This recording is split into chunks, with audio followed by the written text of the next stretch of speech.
One man is dead, another in life-threatening condition after a brazen parking lot shooting. The case for a united Canada. You're playing with dynamite here. Some big names were in town tonight discussing Alberta's separation. And let the sniffing and sneezing begin. They are colliding with pollen types that are highly allergenic that are starting to emerge. Details on Calgary's allergy forecast and a warning from experts. CTV Calgary, local breaking news with Jacqueline Wilson. Good evening and thank you for joining us. We begin with breaking news. Police are investigating a fatal shooting in northeast Calgary. It happened just before 8 p.m. in the parking lot of North Hill Co-op on 16th Avenue. Police say 2 men were shot and transported to hospital. One has since died. The other has been upgraded to stable condition. The suspects fled the area and no one is in custody. The co-op was under lockdown for a brief time, but that has since been lifted. Investigators believe this was a targeted shooting. I was in the store holding some groceries and I heard the shots. The door opened. This guy came running in with a bleeding foot. And he's saying, I've been shot. And his foot's just bleeding all over. Dozens and dozens of people could have been hurt in this incident. Obviously, at Calgary Police Service, we take gun violence incredibly seriously, and brazen shootings occurring in the broad daylight while people are going about their business grocery shopping. No shooting is acceptable, but to do something like this in the middle of the day puts far too great a risk on public safety. Police are asking the public to stay away from the area as they investigate. Anyone with information is asked to contact police, or you can submit an anonymous tip to Crime Stoppers. Hundreds of Calgarians listened to the case for Canadian unity at a sold-out event tonight. Nonprofit organization Build Canada hosted the Case for a United Canada. Former Alberta Premier Jason Kenney and the Calgary Confederation MP Corey Horgan were the night's speakers. They discussed Alberta alienation and the benefits of keeping the country together in front of about 450 guests. So I think separatism itself is actually a very, very small movement. But what we see now is a lot of Albertans, maybe 1 in 4, who are saying this is a chance to send Ottawa a message. We're ticked off. Maybe this is how we get leverage. Now, this morning, a government committee met to discuss the future of the Forever Canadian petition. About 439,000 people signed to keep Alberta part of Canada. But the Premier has said the petition wording was unclear and required a UCP-led committee to determine its next steps. That group could direct government to table policy or hold a referendum. Instead, what it did today was adjourn before any final decisions were made. Well, the next phase of the Bears Paw feeder main replacement is starting this week. But if things don't go according to plan, the city is warning Calgarians about the potential for more water restrictions. Moses Waldo reports. A new parallel water feeder main will be installed along 34th Avenue Northwest between 73rd and 89th Street.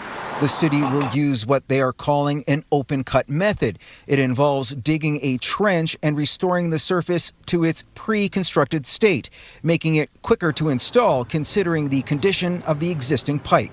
Since January, we've heard 15 wire breaks on the pipe, spread across the entire pipe. So no one specific location, but as I've said before, it is critically ill and it needs to be replaced. Crews will begin cross-connection work at 2 locations, one on 83rd Street and another on 77th Street between 33rd and 34th Avenue to connect future replacement pipe to the larger system, which could be complete in June. Michael Thompson says that while they are on schedule, Calgarians should be preparing for the worst. So we want to remind all Calgarians to be prepared in case the pipe does break. We would need to go into stage 4 water restrictions and indoor water conservation again. We don't have an indication that that will happen, but we want to make sure everyone is as prepared as possible. The city also warns residents surrounding the project to expect delays, parking restrictions, and short-term access changes over the next 2 months. We'll be going along the block and putting in temporary water services and items like that. And we anticipate that installation of the pipe will take about 4 weeks in front of each block. Some of the blocks are longer, some of the blocks are shorter, so that's just a typical 4 weeks. And then we'll be coming in behind that to reinstate the roadworks and the sidewalk and asphalt. Stage A of the project is on schedule according to the city. Over 1 kilometer of the 3.7 kilometer concrete pipe is installed, breaking through the tunneling between Edworthy Park and Shaganappi Trail. Wednesday, the city will begin construction on the final vertical shaft located on 16th Avenue near 44th Street Northwest. Moses Wildu, CTV News, Calgary. Connection of both stages will come in the fall, with the city expecting full completion of the project by December, but the connections will require residents to reduce their water consumption. Well, the site of a deadly crash east of Calgary on Sunday has been a problematic intersection for years. Despite additional traffic safety measures, some people feel not enough has been done following the deaths of 2 women on Mother's Day. Tyson Fedor reports. It's becoming a far too common sight for Steve Brundage. This Rocky View County intersection of Highways 9 and 564 is rarely without a wooden cross, each one marking the death of someone from a traffic collision. There's at least 10 people that have died at this intersection. Brundage grew up near this intersection and still lives nearby today. Through a Freedom of Information request, he found out there have been 36 crashes at this intersection since 2015. This is the most direct link to the city now. Like when I was a kid, I used to ride my bike on this road, and it was no problem. But now the traffic is so heavy on this road. On Mother's Day, the intersection once again became the site of a fatal crash. An SUV and pickup truck pulling a trailer collided around 10:30 in the morning, killing a 33-year-old and 63-year-old woman from Calgary in the SUV. A man was also taken to hospital while a child was airlifted by Stars, both listed in critical condition. The driver of the truck also had serious injuries. The way the lanes are laid out here, I think it's confusing people. Like, I think the right lane is straight through, right turn, and I think people sitting at the stop sign think the people in the right lane are going to turn. The province has pushed through on design work for a traffic circle at the intersection. Everything I've heard, it was an individual that unfortunately went through a stop sign. So all accidents are preventable, but we want to make sure that we design a road network that can make intersections as safe as possible. So that roundabout design work is nearing complete, and we'll make sure we can have construction on that as soon as possible. But that construction can't come soon enough. Brundage wants to see further temporary measures before another crash takes place. They could lower the speed limit, put a 4-way, and have more enforcement. There's plenty of enforcement down the road in the 70 zone. I don't understand why they couldn't enforce the stop sign more. Tyson Fedor, CTV News, Rocky View County. RCMP say that officers continue to investigate that collision, and there's no word on the status of all 3 people that are still in hospital. Well, a crash on Highway 22 south of Cochrane caused some major traffic backups this afternoon. It happened about 1 kilometer south of Cochrane near Township Road 252, about 3:45. It involved 4 vehicles. There were 4 adult patients. 2 declined treatment, while the other 2 were transported to the foothills in stable but non-life-threatening condition. And police are still investigating the cause of a crash between a motorcycle and a car. It happened about 10 last night on Stony Trail near Métis Trail in the northeast. The motorcyclist was taken to hospital with critical life-threatening injuries. 1 person was sent to hospital following a basement fire this morning. It started just before 3 a.m. in the northeast community of Thorncliffe. Emergency crews say that the fire was growing quickly when they arrived. 4 people were able to escape. 1 was hospitalized for minor burns and smoke inhalation. 1 dog, 2 cats died. 3 other dogs and 2 cats were rescued. It can be difficult as pets try to either escape on their own or they end up hiding on their own. So trying to locate them. So usually we'll have a conversation with the family or the residents of the house prior to maybe perhaps where the animals might be. Investigators are still trying to determine the cause of that fire. A group of pro-Palestinian protesters are now suing over their removal from the University of Calgary campus 2 years ago, claiming their rights were violated. Tyler Barrow has more. We're here today to be able to ask for justice and to demand it. It's a breach of our charter rights. 2 years ago, these protesters were part of a demonstration against the war in Gaza in the University of Calgary's TFDL quad.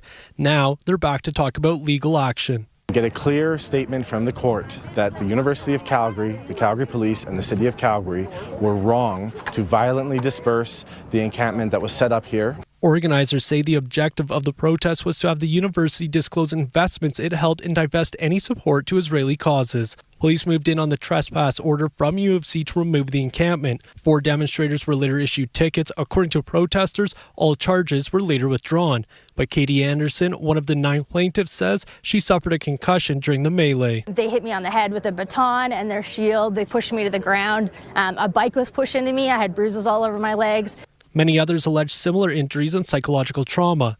The lawsuit filed in Court of King's Bench claims 7 Charter of Rights were violated, including freedom of speech, peaceful assembly and equality, as well as being subjected to arbitrary arrests and unreasonable search and seizure. The plaintiffs are also seeking monetary damages amounting to over $330,000. A senior litigation specialist highlights the core legal arguments of this case come down to if the university is subjected to charter controls, which is reserved for government actors. Is this an infringement on freedom of expression and, freedom of a peaceful protest, freedom of association, or is this essentially private property? None of these allegations have been proven in court. The university says it will review any statement of claim received through the courts and respond as appropriate. The city says it won't comment while it's before the courts, and CPS says it has not been formally served. Tyler Barrow, CTV News, Calgary. No court date has yet been set. And a judge has certified a class action lawsuit against Lafarge, centering around its cement facility near Exshaw. Claimants argue that the plant is noisy, dusty, it affects their health and environment. They allege negligence over that dust, noise, and vibration issues. The parties will meet with a judge later this summer to decide the next steps in that lawsuit.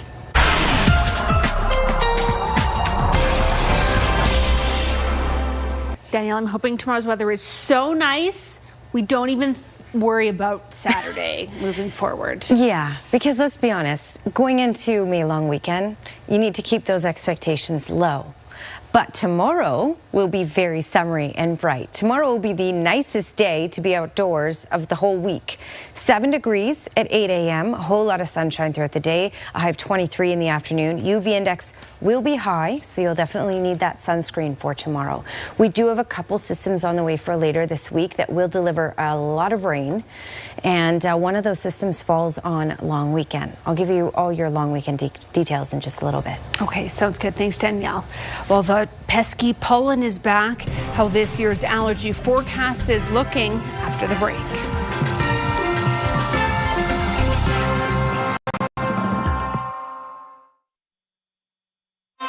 You're watching CTV News, Calgary. Well, there is some bad news for Calgarians who suffer from seasonal allergies. An intense wave of pollen is forecast to burst into the city in the coming weeks, and pharmacists are already seeing a run on medications as people try to prepare. Jordan Canigan reports. If you suffer from seasonal allergies, well, my eyes water, my nose runs. You know the feeling. You just kind of get pretty stuffed up and you just got to fight through that. But after an early spring reprieve from symptoms, so there's this Claritin. Get your allergy medicine ready. A perfect storm of pollen is coming to Calgary. But with that cold spell, it delayed the pollen season. So early pollinators like cedar, maple, alder, they were delayed. But the allergy forecast from Aerobiology Research Laboratory shows the pollen season is about to get more intense. While some pollen typically appears in late March, Calgary's winter-like start to spring delayed that. Now it is set to burst alongside other allergenic trees. So it's not good if you're an allergy sufferer. But with that collision of two different kinds of pollen types, early pollinators and sort of in-season pollinators, which is right now, we're seeing a lot more pollen in the air. There are many allergy medication varieties. Pharmacists say people should ask about what's best for them. But in terms of nasal sprays, there's decongestants or there's steroid nasal sprays with help with inflammation. And so it can be difficult unless you're trained in knowing the medication. And so, yeah, it is a good idea to talk to a healthcare provider. As a matter of fact, I just left Costco and bought allergy medication. Jordan Canigan, CTV News, Calgary. Calgary ranks 8th worst in Canada for tree pollen. Windsor, Ontario actually tops the list for the most challenging Canadian city for those seasonal allergies.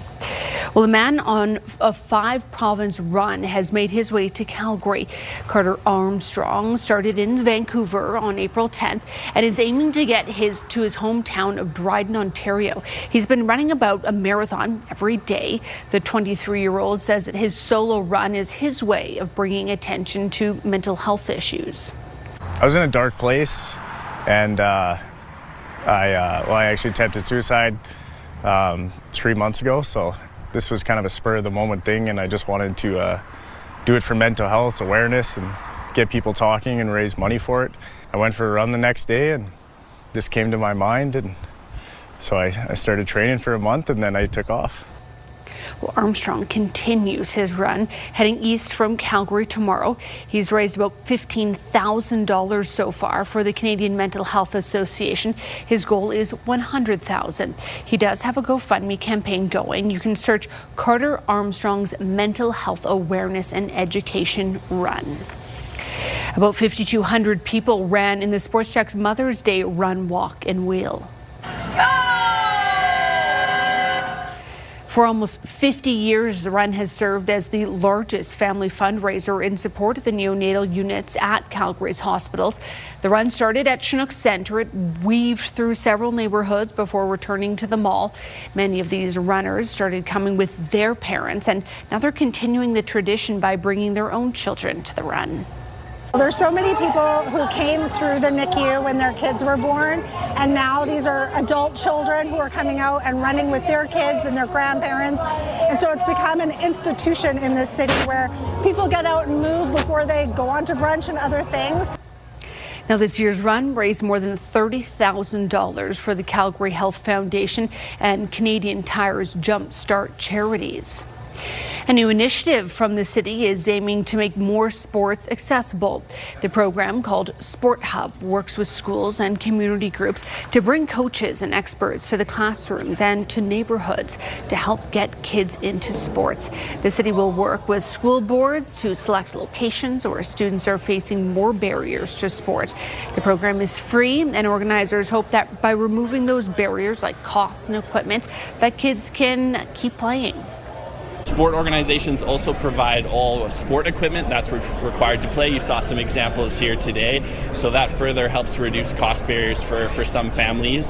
And programs are also offered in schools, in neighborhood spaces, reducing any of those transportation barriers by bringing the programming directly into community. 45 communities and 90 schools will be part of the program this year. You can find out more details at calgary.ca/sportshub.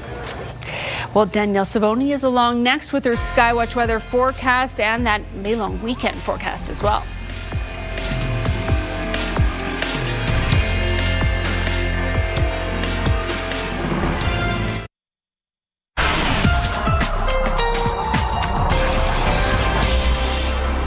All right, today, beautiful day in many parts of southern Alberta, Calgary included. We did get lots of sunshine. We had a couple late day sprinkles in parts of the city, and temperatures right where they should be. So a normal daytime high for Calgary, 16 degrees, and that's where we got to today.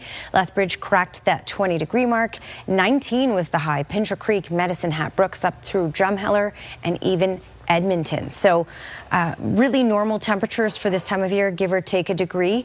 We did have it get a little windy at times today, especially in the morning hours in Calgary. We got up to 56 kilometers per hour. The winds are going to calm down tomorrow, so we're looking at 40 kilometer per hour gusts, but it should be very infrequent. It should be actually pretty calm for most of the day tomorrow with regards to the wind. Also, lots of stability, high pressure building in that promotes that sinking air, that sunshine, so we'll get some heat building in as well. This is a look at those isolated showers that track down QE2 towards Calgary and then down the Trans-Canada towards Brooks earlier today. A couple raindrops out there, but this is tomorrow. Tomorrow is basically nothing but sun. That's going to allow the temperature to build. UV index will be high. Slap on that sunscreen if you're out there tomorrow. Wednesday is a different story. Wednesday in the morning, the clouds are going to start to increase, and then by the afternoon, especially to the east of Calgary, so Strathmore and south, definitely a good chance of some rainfall. We may see a couple sprinkles in Calgary Wednesday afternoon from this. And then we get this really intensifying, especially in the southeast corner, which is where we need it most. So it will be heavy at times, indicated by this orange color here. So that's overnight, Wednesday night in through early Thursday morning. It clears out in the morning for Calgary, but it will remain for much of the day in the southeast. All right, that's system number one. The second system arrives on long weekend. So let me give you the details here. 23 degrees. Tomorrow's a sunny summer day. Wednesday, again in the afternoon, isolated showers possible. It's Wednesday night through Thursday, early Thursday morning, 2 to 4 millimeters of rain is possible. And check out this temperature dip here. So 22 on Wednesday, down to 17 for Thursday. The next system that rolls in will roll in Friday, specifically Friday night and Saturday. Anywhere from 10 to 20 millimeters in total of rain is possible.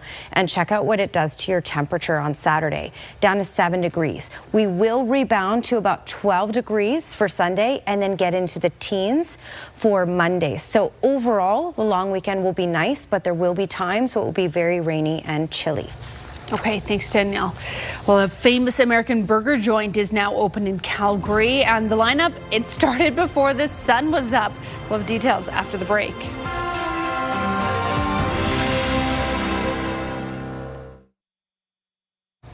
Welcome back. Calgary now has a Shake Shack, and customers lined up to be the first to try the food and drink at the popular U.S. burger chain. People began lining up at 4:30 this morning for the grand opening of Shake Shack at Chinook. The chain started as a hot dog cart in a park in New York in 2001, and it has since grown to more than 400 locations worldwide. There are 5 locations in Toronto, but this is the first in Western Canada. Shake Shack is a brand that we wanted to have at CF Chinook Centre for a long time. We were extremely lucky that we came to a lease agreement with them. We're one at a time. We're really focusing on making sure that this shack is excellent for all of our guests, but as guests keep requesting more and more shacks, we'll come meet them where they are. Chinook Centre management has also revealed that a new tenant will be announced soon for this space that used to be occupied by Nordstrom's. The Youth Singers of Calgary have celebrated a major milestone. At one point during Saturday's 40th anniversary show at the Jubilee, 500 people were on stage for the mass performance involving current members and many generations of alumni. It's estimated that since its inception, Youth Singers has influenced more than 10,000 performers. For the youth, they have a safe place to come every week where their friends are. They get to express themselves, sing, dance, have fun, and then they get to achieve something. They almost don't even notice how hard they're working, but when they get on that stage and hear the applause, that confidence will give them skills they'll carry with them their entire life. Well, Amit says that it's staggering to think about just how many performer members are now music teachers or choreographers helping to cultivate talent in our city. Well, congratulations, and that is all from us. Thank you so much for watching. Good night.